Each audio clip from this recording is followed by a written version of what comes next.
নমস্কার বন্ধুরা, welcome to cricket and football hub. তো বন্ধুরা, এই ভিডিওতে তোমাদের মধ্যে বেশ কয়েকটা গুরুত্বপূর্ণ আপডেট নিয়ে আলোচনা করার আছে, সেহেতু ভিডিওটা একটু না স্কিপ করে তোমাদের পুরোটা দেখার অনুরোধ থাকলো। আর তোমরা যারা আমাদের এই চ্যানেলে প্রথমবার এসেছো তারা কিন্তু অবশ্যই ভিডিওতে লাইক দিয়ে চ্যানেলটা সাবস্ক্রাইব করে রেখো, কারণ তুমি কিন্তু এখানে তোমার প্রিয় দলের সমস্ত রকম খেলার খবর সবার আগে পেয়ে যাবে। তো চলো আর দেরি না করে আজকের ভিডিওর মেন টপিকগুলো নিয়ে আলোচনা শুরু করা যাক। সো ফার্স্ট অফ অল, যদি আমাদের অনূর্ধ্ব 23 দলের গতকালের হয়ে যাওয়া ম্যাচ নিয়ে কথা বলা যায়, তো তোমরা জানো গতকাল তাজিকিস্তানের বিরুদ্ধে আমাদের অনূর্ধ্ব 23 দলের একটা ফ্রেন্ডলি ম্যাচ অনুষ্ঠিত হয়েছিল, যেখানে ওই ম্যাচের প্রথমার্ধে সোহেল আহমেদ ভাটের গোলে 1-0 গোলে এগিয়ে থাকে ভারত এবং দ্বিতীয়ার্ধে পার্থিব গগৈ গোল করে আমাদের জাতীয় দলের হয়ে।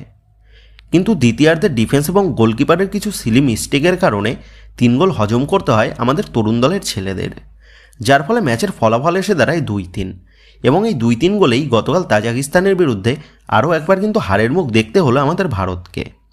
তবে অবশ্য আমাদের হার দেখতে দেখতে অভ্যাস হয়ে গেছে, যার ফলে এখন আমাদের জাতীয় দল ম্যাচ হারের পর সাময়িক সময়ের জন্য একটু কষ্ট হলেও পরবর্তীতে কিন্তু সেই কষ্টটা ঠিক হয়ে যায়, কারণ আমরা সকলেই উপলব্ধি করতে পারছি আমাদের ভারতীয় ফুটবলের উন্নতি সাধনটা একেবারেই অসম্ভব।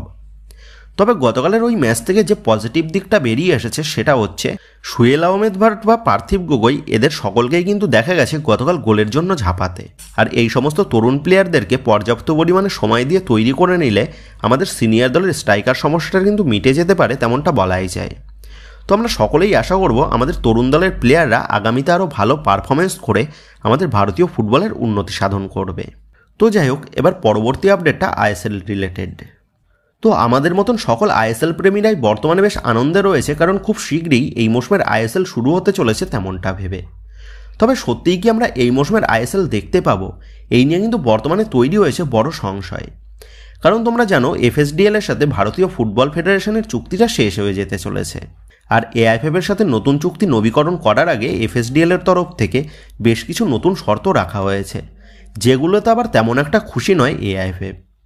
এবং গত বেশ কয়েক মাস আগে এই নতুন চুক্তি নবীকরণের বিষয়ে শীর্ষ আদালতের দ্বারস্থও হয় এই দুই পক্ষ, এবং শীর্ষ আদালতের তরফ থেকে জানানো হয় ফেডারেশনের বর্তমান কমিটির কোনো অধিকার নেই নতুন কোনো সিদ্ধান্ত নেওয়ার বিষয়ে, এবং শীর্ষ আদালতের তরফ থেকে নির্দেশ মেনে দ্রুত নির্বাচনের মাধ্যমে নতুন কমিটি গঠন করার নির্দেশ জানানো হয়। আর এই বিষয় নিয়ে চূড়ান্ত রায় জুলাই মাসে আদালত খুললেই ফেডারেশনের সামনে চলে আসবে। আর এই বিষয় নিয়েই এফএসডিএল কিন্তু বর্তমানে বেশ চিন্তার মধ্যে রয়েছে, কারণ তারা বুঝতে পারছে না নতুন কমিটি সংবিধানে কী কী নতুন বিষয় অ্যাড করবে, বা নতুন কমিটিতেই বা কারা থাকবেন, আর সেই নতুন কমিটি এলে তারাই বা এফএসডিএলের ওপর কোন কোন নতুন শর্ত চাপাবেন। আর সেই কারণেই ক্লাব প্রতিনিধিদের সাথে গত বুধবার এফএসডিএলের একটা বৈঠক হলেও সেই বৈঠকে এফএসডিএলের তরফ থেকে ক্লাব প্রতিনিধিদের কাছে কিন্তু কোনো রকমের চূড়ান্ত সিদ্ধান্ত জানানো হয়নি এফএসডিএলের তরফ থেকে। ক্লাব প্রতিনিধিরা চাইছেন ব্রডকাস্টের বিষয়ে এফএসডিএল চূড়ান্ত সিদ্ধান্ত জানাক, কিন্তু এআইএফএফের বর্তমান টালমাটাল অবস্থার কারণে এফএসডিএলের তরফ থেকেও কিন্তু ব্রডকাস্টিংয়ের বিষয়ে কোন রকম ফাইনাল সিদ্ধান্ত তারা নিতে পারছে না। সুতরাং এই ব্যাপারে আর্থিক অনুদান ও সম্প্রচার সত্ত্ব নিয়ে পাকা প্রতিশ্রুতি না পেলে আইএসএলের বেশ কয়েকটা ক্লাব তারা কিন্তু ঝামেলায় পড়বে। সেক্ষেত্রে সেই সমস্ত ম্যানেজমেন্টরা আইএসএল থেকে নিজেদের নাম প্রত্যাহার করে নিতে বাধ্য হবে। আর এই সমস্ত বিষয় নিয়েই বর্তমানে কিন্তু বেশ চিন্তায় রয়েছে ভারতীয় ফুটবল মহল, ফেডারেশন, ক্লাব কর্মকর্তারা এবং আইএসএল পরিচালনা কমিটি। সেক্ষেত্রে নতুন কমিটি গঠন করে দ্রুত এফএসডিএল এর সাথে নতুন করে চুক্তিবদ্ধ না করতে পারলে এই মৌসুমের আইএসএল এর বল মাঠে গড়াবে নাকি, সেই নিয়ে কিন্তু বেশ সংশয়ের সৃষ্টি হয়েছে। তবে আমার যতদূর মনে হচ্ছে এই বিষয়টা কিন্তু খুব শীঘ্রই মিটে যেতে চলেছে, কারণ আইএসএল এর প্রতিটা ম্যানেজমেন্টই নিজেদের দল গঠন শুরু করে দিয়েছে। সেহেতু যদি সত্যি সম্পূর্ণ বিষয়টা এতটাই জটিল পরিস্থিতির মধ্যে দিয়ে থাকতো, তাহলে হয়তো আইএসএল এর ম্যানেজমেন্টগুলি দল গঠনের বাজারে ঝাঁপাতো না। সেহেতু আইএসএল বন্ধ হয়ে যাবে এই বিষয় নিয়ে সমর্থকদের চিন্তার কিন্তু খুব বেশি কারণ নেই, কারণ দ্রুত এই বিষয়ে নিষ্পত্তি ঘটতে চলেছে। তো যাই হোক, এবার পরবর্তী আপডেটটা বেরিয়ে আসছে ব্রাজিলিয়ান উইঙ্গার রবসন রবিনোর বিষয় নিয়ে। তো তোমরা জানো গ্রেক স্টুয়ার্টের পরিবর্তন হিসাবে এই মৌসুমে Mohun Bagan management Brazilian winger Robson রবিনোকে দলে চূড়ান্ত করার পথে রয়েছে। এই মরশুমে স্কটিশ মিডফিল্ডার গ্রেক স্টুয়ার্ট যে মোহনবাগানের সাথে আর কন্টিনিউ করবে না সেটা মরশুম শেষ হওয়ার আগেই অনেকটাই নিশ্চিত ছিল। আর গ্রেক স্টুয়ার্টের পরিবর্তে লেফট উইঙ্গার রবসন রবিনোকে নজরে রেখেছে বাগান ম্যানেজমেন্ট, সেটাও কিন্তু বহুদিন আগেই প্রকাশ্যে এসেছে। তবে গ্রেক স্টুয়ার্টের পরিবর্তে রবসন রবিনো কতটা সঠিক পরিবর্তন, সেই নিয়ে সমর্থকদের মধ্যে একটা চিন্তা থেকেই যায়। কারণ গ্রেগ স্টুয়ার্ট হচ্ছেন অ্যাটাকিং মিডফিল্ড পজিশনের প্লেয়ার, অপর দিক দিয়ে রবসন রবিনো হচ্ছেন উইঙ্গার। সেহেতু গ্রেগ স্টুয়ার্টের লাইক টু লাইক রিপ্লেসমেন্ট যে রবসন রবিনো নয় সেটা স্পষ্ট। তবে মোহনবাগান কোচ হোসে মলিনা খুব সম্ভবত ডিমিত্রি পেট্রাটস এবং জেসন কামিংস জুটিকেই মাঝমাঠে দায়িত্ব দিয়ে রবসন রবিনোকে উইং পজিশনে খেলিয়ে দলের আক্রমণ ভাগকে আরও খানিকটা শক্তিশালী করার পরিকল্পনায় রয়েছেন। আর সেই কারণেই কোচ হোসে মলিনা দলের রবসন রবিনোকে চেয়েছিলেন বাগান ম্যানেজমেন্টের কাছে। আর কোচ হোসে মলিনার চাহিদা অনুযায়ী রবসন রবিনোর সাথে বিগত মাসখানেক ধরে কথাবার্তা চালায় মোহনবাগান ম্যানেজমেন্ট।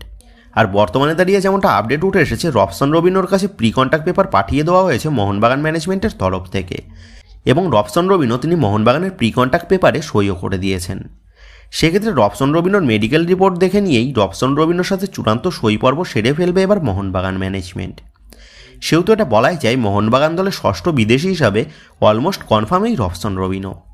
আর রবসন রবিনো সে যদি নিজের সেরা ছন্দে থাকে তাহলে মোহনবাগান দলের আপফ্রন্ট যে আরও বেশ খানিকটা শক্তিশালী হয়ে যেতে চলেছে সেটা বলাই যায়।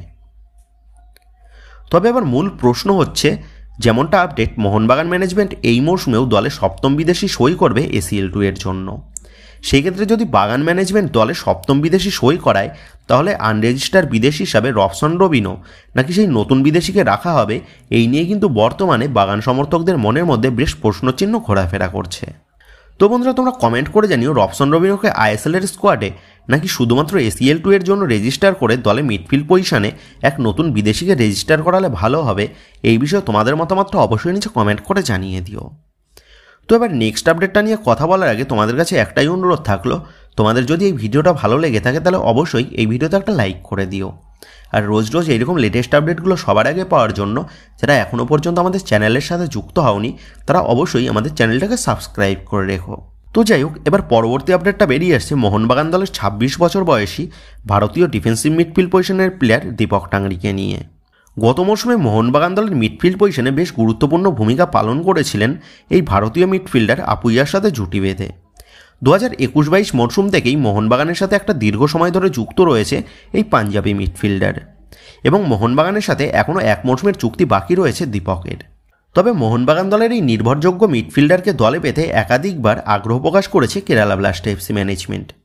গত মৌসুমে কেরালা ব্লাস্ট FC দলের ভারতীয় midfielder Jeakson Singh Kerala blast FC ছেড়ে ইস্টবেঙ্গলের পথে পা দেওয়ার পর থেকেই কেরালা ব্লাস্ট FCর মিডফিল্ড পজিশনটা বেশ সাফার করেছে, যার ফলে কেরালা ব্লাস্ট FC ম্যানেজমেন্ট নিজেদের মিডফিল্ড পজিশনকে স্ট্রং করার জন্য মোহনবাগান দলের এই ভারতীয় মিডফিল্ডারকে নিজেদের দলে নেওয়ার জন্য ইচ্ছা প্রকাশ করেছিল।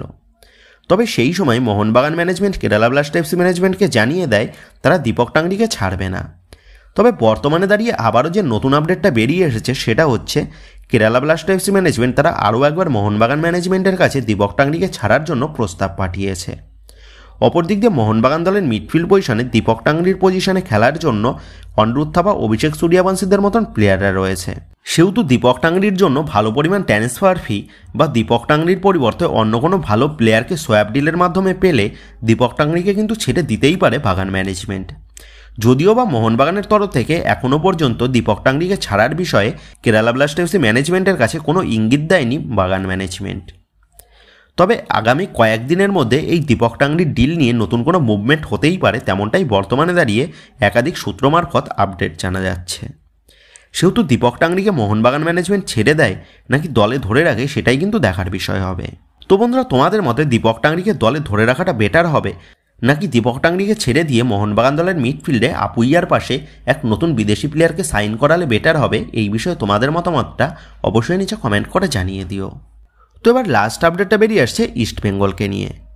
তোমাদের বহুদিন আগেই জানিয়ে দিয়েছিলাম ইস্টবেঙ্গল ম্যানেজমেন্ট দলের আপফ্রন্টকে আরও স্ট্রং করার জন্য এক নতুন আপফ্রন্টের বিদেশিকে দলে নিতে চাইছে। কোচ অস্কার বুরজান চাইছেন ডিমিত্রিয়াস ডিয়ামান্টাকোসের পাশাপাশি আরও একজন নতুন বিদেশি স্ট্রাইকারকে এনে দলের গোলের খরাটা কাটাতে। আর সেই মতনভাবেই ইস্টবেঙ্গল ম্যানেজমেন্ট বিগত বেশ কিছুদিন ধরেই বেশ কিছু বিদেশি প্লেয়ারের সাথে কথাবার্তাও শুরু করে দিয়েছে, এবং বর্তমানে দাঁড়িয়ে যেমনটা আপডেট জানা গেছে ইস্টবেঙ্গল ম্যানেজমেন্ট আপাততভাবে 3টে স্ট্রাইকারের সাথে কথাবার্তা চালাচ্ছে, যাদের মধ্যে রয়েছে এক স্প্যানিশ স্ট্রাইকার এবং এক টুনিসিয়ার স্ট্রাইকার এবং এক বনসিয়াদেশের স্ট্রাইকার। তবে এই সমস্ত স্ট্রাইকারদের নাম কিন্তু এখনও পর্যন্ত জানা যায়নি। তবে যেমনটা খবর, এই 3 স্ট্রাইকারের মধ্যে আগামী কয়েকদিনের মধ্যেই যে কোনো এক স্ট্রাইকারকে চূড়ান্ত করে নিতে চলেছে লাল হলুদ ম্যানেজমেন্ট। সেহেতু ডিমিত্রিয়াস ডিয়ামান্টাকোসের পাশে ইস্টবেঙ্গল দলের নতুন বিদেশি স্ট্রাইকার হিসাবে কোন বিদেশিকে চূড়ান্ত করে লাল হলুদ ম্যানেজমেন্ট সেটাই কিন্তু দেখার বিষয় হবে। তো বন্ধুরা, এই ভিডিওতে এই আপডেট করা নিয়েই তোমাদের মধ্যে আলোচনা করার ছিল। তো আশা করি ভিডিওটা তোমাদের ভালো লেগেছে। তো যদি ভিডিওটা ভালো লেগে থাকে তাহলে ভিডিওতে লাইক দিয়ে চ্যানেল সাবস্ক্রাইব করে পাশে থাকা বেল আইকনটা অবশ্যই প্রেস করে দিও।